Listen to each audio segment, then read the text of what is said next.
salue chez vous. Vous écoutez en ce moment l'essentiel RDC, l'indispensable journal pour des informations fiables du Nord et Sud Kivu. Voici notre édito de ce mercredi 30 avril 2025 par Ejid Abalawin Dabelns. RDC, le système éducatif en crise. En ce 30 avril 2025, alors que nous célébrons la Journée nationale de l'enseignement en République démocratique du Congo, RDC, une profonde réflexion s'impose sur la situation du système éducatif. Les enseignants, dont le dévouement est souvent mis à l'épreuve, se trouvent dans une position de vulnérabilité économique alarmante. Les salaires dérisoires et les conditions de travail précaires ne leur permettent plus de s'épanouir pleinement dans leur mission éducative. Cela crée une spirale négative où la motivation et l'engagement des enseignants diminuent, impactant directement la qualité de l'enseignement dispensé dans les écoles. Par conséquent, les élèves, en première ligne de cette crise, souffrent également des conséquences de cette situation. L'engagement des enseignants envers l'apprentissage des jeunes est essentiel. Mais, lorsque les ressources sont insuffisantes, la créativité et l'innovation pédagogiques indispensables sont également compromises. D'où, les résultats scolaires en souffrent, avec des taux d'échec en constante hausse. Et, de nombreux jeunes se retrouvent piégés dans un cycle d'ignorance qui perpétue la pauvreté et l'instabilité socio-économique. Les difficultés économiques des enseignants ne font pas seulement obstacle à leur bien-être, mais elles constituent également un frein à l'épanouissement intellectuel des générations futures. Il est crucial que les décideurs politiques, les organisations nationales et internationales et la société civile se mobilisent pour revigorer notre système éducatif en crise. Des investissements substantiels dans la formation des enseignants, l'amélioration des conditions de travail et la revalorisation salariale sont essentiels pour restaurer la confiance et attirer les talents dans ce secteur vital. En ce jour où l'on célèbre l'enseignement, prenons ensemble l'engagement de transformer cette crise en une opportunité de renouveau, mettant en avant l'éducation comme levier de développement et de changement positif pour la RDC. L'avenir de notre nation repose sur la qualité de l'éducation que nous offrons aujourd'hui. C'était Ejid Abalawin Dabelns. Merci de nous avoir suivis. À très vite. Portez-vous bien.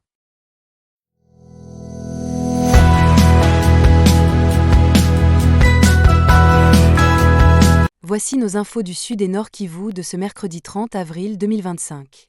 Le territoire de Mwenga, dévasté par une pluie torrentielle. Une dépêche de notre correspondant Christian Mufungizi. Le territoire de Mwenga, dans la province du Sud Kivu, a été frappé ce mardi 29 avril 2025 par une pluie torrentielle accompagnée de vents violents, causant d'importants dégâts matériels. Le groupement de Bashilou-Banda, dans la chefferie de Basile, a été particulièrement touché aux alentours de 14 heures. Les villages de Bouziba, Bilambo, Magnota, Kakulu et Moulama, situés dans la zone de santé de Mwenga, ont vu plusieurs habitations perdre leur toiture sous la force du vent. Rien qu'à Bouziba, plus de 15 maisons ont été endommagées, et les évaluations se poursuivent dans les autres localités. Au-delà des maisons, des infrastructures essentielles ont été affectées. La paroisse Saint-Charles-Louanga de Bouziba ainsi que l'école primaire du même nom ont perdu leur toiture, compromettant les activités scolaires et religieuses. Les pertes en biens ménagers sont également nombreuses, aggravant la précarité des familles sinistrées. Les effets de cette tempête ne se sont pas limités à Bashilou-Banda. Les groupements voisins tels que Bashimouanda-Meyou, Bawanda, Babulinzi, Batumba, Bizalougoulou, Bashitonga et Balobola ont également été impactés par les intempéries. Face à cette situation critique, le cadre de concertation de la société civile du territoire de Mwenga lance un appel pressant à l'endroit des personnes de bonne volonté, des partenaires techniques et financiers, ainsi que des organisations humanitaires. Il sollicite une intervention d'urgence afin d'apporter une assistance aux nombreux ménages sinistrés, toujours sans aide à ce jour. Une réponse rapide est indispensable pour soulager les souffrances des familles affectées et prévenir une crise humanitaire plus grave.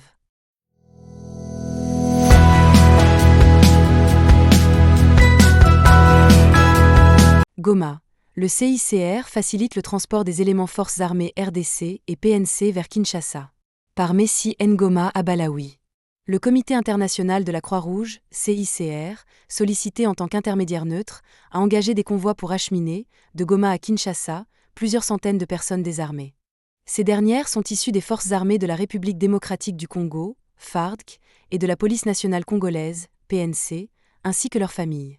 Ces individus avaient précédemment demeuré sur la base de la mission de l'Organisation des Nations Unies pour la stabilisation en République démocratique du Congo, MONUSCO, à Goma. Une fois arrivés à Kinshasa, ils seront pris en charge par les autorités congolaises. L'opération s'échelonnera sur plusieurs jours. Partout où il intervient à travers le monde, le CICR met à profit son expérience pour favoriser le dialogue entre les parties concernées tout en intégrant des considérations humanitaires dans les négociations, a déclaré François Moreillon, chef de la délégation du CICR en RDC. Et d'ajouter, ce rôle d'intermédiaire neutre contribue à résoudre des problématiques humanitaires complexes, minimisant ainsi les conséquences pour les populations. Pour cette opération, le CICR a été approché par différents acteurs, dont le ministère congolais de la Défense nationale et des anciens combattants, la MONUSCO, et l'Alliance du fleuve Congo au mouvement du 23 mars, AFC-M23, pour agir en tant qu'intermédiaire. Il est crucial de noter que le CICR ne détermine pas les termes de la négociation, mais offre ses services pour faciliter la mise en œuvre de l'opération. Conformément à l'accord conclu avec le CICR, les parties impliquées se sont engagées à garantir la sécurité des personnes participant au convoi et à œuvrer pour le bon déroulement de l'opération. De plus, le CICR s'est assuré que toutes les personnes concernées ont consenti à prendre part à ce transport. Face à la complexité de l'opération et aux risques inhérents, le CICR appelle tous les acteurs à respecter le droit international humanitaire et à faire preuve de responsabilité. À propos du CICR, le Comité international de la Croix-Rouge, CICR, est une organisation neutre, impartiale et indépendante dont le mandat strictement humanitaire est issu des conventions de Genève de 1949. L'organisation fournit assistance aux personnes touchées par des conflits armés ou d'autres situations de violence à travers le monde.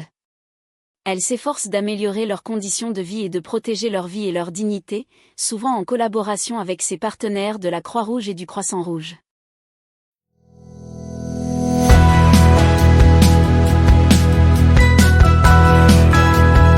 Conditions de vie des enseignants en RDC. Témoignage d'une réalité difficile. Par Egide Abalawin Dabelns. En République démocratique du Congo, les enseignants se retrouvent souvent au cœur d'une crise systémique qui impacte non seulement leur profession, mais également leur qualité de vie. Dans des témoignages poignants, ils révèlent un quotidien marqué par des conditions de travail précaires, des salaires peu enviables et des infrastructures scolaires défaillantes. Beaucoup d'entre nous peinent à boucler leur fin de mois, et cette insécurité financière entrave non seulement nos propres besoins, mais aussi ceux de nos familles, regrette le prof Jean B. Bosco, un enseignant du secondaire de Renchérir. Les longues heures consacrées à l'enseignement, souvent sans rémunération adéquate, mettent à jour une passion indéfectible pour l'éducation qui est malheureusement mise à mal par un environnement hostile. Les défis auxquels les enseignants font face s'accompagnent de lourdes conséquences psychologiques. De nombreux éducateurs témoignent d'un stress constant, d'une fatigue chronique et d'une anxiété accrue liée à leur incapacité à subvenir aux besoins fondamentaux de leurs enfants. Le manque de reconnaissance et de valorisation de notre métier ne fait qu'intensifier ce sentiment d'abandon.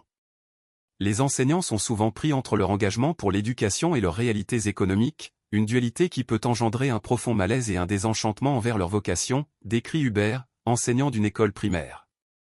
Et Damien, directeur d'une école privée témoigne. La précarité de notre situation nourrit un cercle vicieux où l'épuisement professionnel se heurte à la nécessité absolue de continuer à transmettre des connaissances aux jeunes générations. Dans ce contexte difficile, les enseignants appellent à une réforme urgente de leur statut et à une valorisation de leur rôle dans la société. Nous souhaitons que les autorités prennent conscience de notre lutte quotidienne et des sacrifices que nous faisons pour éduquer la jeunesse du pays, lâche laconiquement Madame Thérèse, enseignante dans une école publique. Et sa collègue Anne d'ajouter. En proposant des solutions concrètes, comme une revalorisation de nos salaires et une amélioration des conditions de vie, les enseignants espèrent redynamiser leur vocation et retrouver un semblant de sérénité. Les voix de ces éducateurs, empreintes de courage et de résilience, doivent être entendues et prises en compte pour bâtir un système éducatif digne de ce nom en RDC.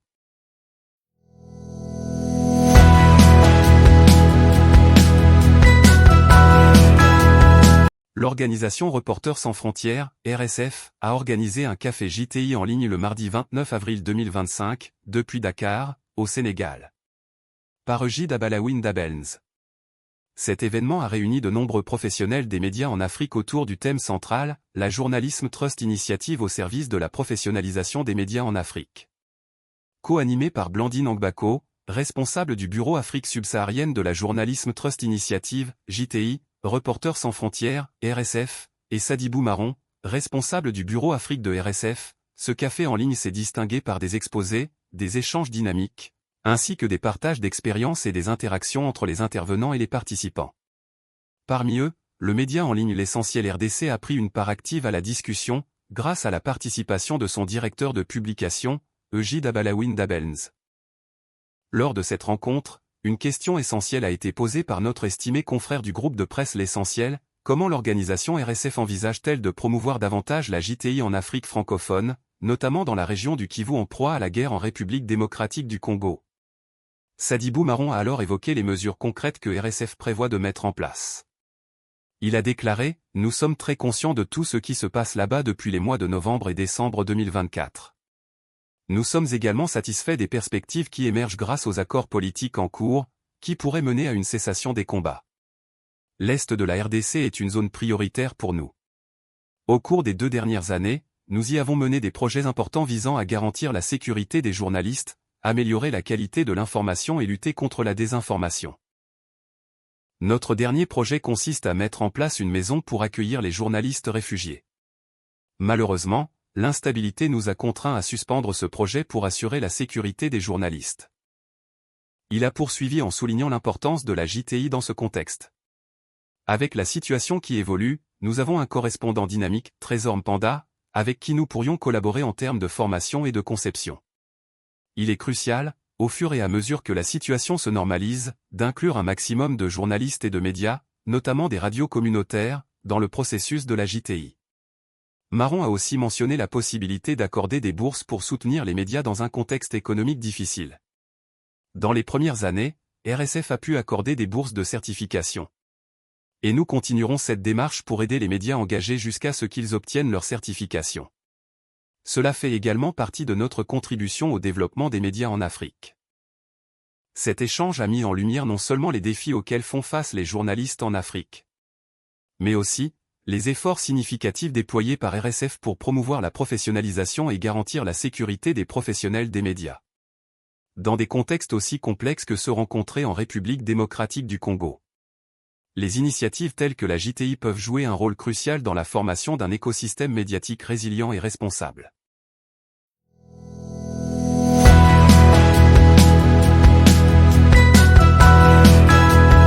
Voici le temps du messager. Un message essentiel pour toi: n'oublie aucun des bienfaits de Dieu. Mon âme, bénis l'Éternel, et n'oublie aucun de ses bienfaits. Psaume 103, 2. Par Egide Abalawin. Chers frères et sœurs en Christ, aujourd'hui, nous nous réunissons pour méditer sur la richesse incommensurable des bienfaits que notre Seigneur a déversés sur nous. Le psaume 103 nous rappelle avec force l'importance de ne pas perdre de vue toutes les bénédictions qui nous entourent. Chaque jour, nous sommes entourés de la grâce divine, un nouveau matin rempli d'opportunités, la beauté de la nature qui nous entoure, les relations qui nourrissent notre âme, et surtout, la promesse de la rédemption à travers Jésus-Christ. En tant que croyants, nous sommes appelés à ancrer notre gratitude dans notre cœur, à lever nos voix et à proclamer les merveilles de notre Dieu, car chaque bienfait est un reflet de son amour infini et de sa fidélité inébranlable. Cependant, il est si facile de se laisser engloutir par les préoccupations et les épreuves de la vie, passant outre les bénédictions divines. C'est pourquoi David nous convie à n'oublier aucun de ses bienfaits. Nous devons cultiver une attitude de reconnaissance quotidienne, en prenant le temps d'apprécier les petites et grandes grâces que Dieu déploie devant nous. Que ce soit par la prière, la louange ou la méditation, engageons-nous à garder notre âme dans un état d'émerveillement et d'adoration. Ainsi, lorsque nous chérissons les bienfaits de l'Éternel, nous émettons une lumière dont le monde a tant besoin et nous insufflons l'espérance à ceux qui nous entourent. Que notre âme soit en perpétuelle célébration des œuvres de notre Créateur, car il est bon et sa miséricorde dure à jamais.